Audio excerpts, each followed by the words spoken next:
नागपुर के डागा अस्पताल से एक दिन के मासूम बच्ची की किडनैपिंग केस में चौंकाने वाला खुलासा हुआ है। तहसील पुलिस की कमान में यशोधरा नगर थाना पुलिस ने आरोपी महिला को गिरफ्तार कर लिया है।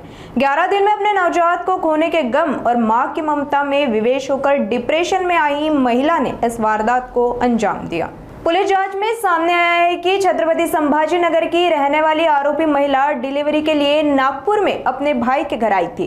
उसने 3 तारीख को डागा अस्पताल में ही एक बच्चे को जन्म दिया था, लेकिन 11 तारीख को उसके मासूम की मौत हो गई। अपने बच्चे को खोने के बाद महिला मानसिक तनाव और डिप्रेशन में चली गई। सूनी गोद के गम और मां की ममता में विवश होकर उसने डागा अस्पताल से किसी और की बच्ची चुराने की खौफनाक साजिश रच डाली। वह बुर्का पहनकर अस्पताल पहुंची और बच्ची की नानी को वैक्सीन लगाने पर रुपए 500 और लड़की होने पर रुपए 5000 मिलेंगे का झांसा देकर एक दिन की मासूम को लेकर फरार हो गई। घटना के बाद तहसील पुलिस के मार्गदर्शन में यशोधरा नगर थाना पुलिस ने महज 6 घंटे में जाल बिछाकर आरोपी महिला को दबोच लिया। जब मासूम को उसकी असली मां के आंचल में सौंपा गया तो हराक नम हो गई। फिलहाल पुलिस आरोपी महिला को हिरासत में लेकर आगे की जांच कर रही है।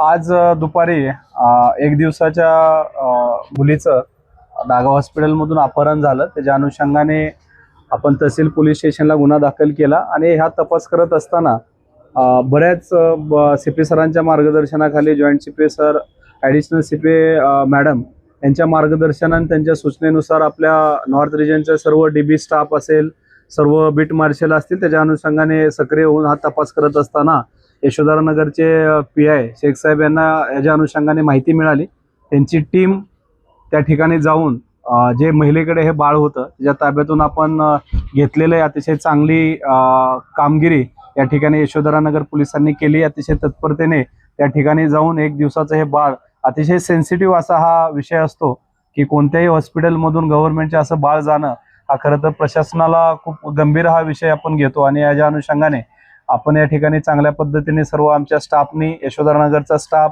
तसंच जे नॉर्थ रिजनचा सर्व डीबीचा स्टाफ, आमचे बीट मार्शल अतिशय चांगल्या पद्धतीने अतिशय मेहनत घेऊन हे लोकांपर्यंत पोहोचलं गेलं आणि लोकांच्या इन्फॉर्मेशन मधून आमच्या यशोधरा नगरचे सिनियर PI शेख साहेब आणि त्यांच्या टीमने अतिशय चांगलं काम करून त्या मुलाचा आम्ही रेस्क्यू केलेलं आहे। संबंधित महिला सुद्धा आमच्या ताब्यात आहे आणि आम्ही पुढील कारवाई करत आहोत। यामध्ये कारण काय समोर आलेलं आहे किडनॅपिंग करताना? ते आता पुढचं जे काही कारण असेल ते आम्ही तपासात निष्पन्न होईल। सध्या तरी आमचा तपास चालू आहे। संबंधित महिलाही जखमी आहे आणि त्याच्या अनुषंगाने आपण पुढील तपास करत आहोत। ते तपासामध्ये काय कारण आहे, कशासाठी केलं, कुणी त्याला सहकार्य केलं, हे सगळं आपण तपासात ते निष्पन्न होईल।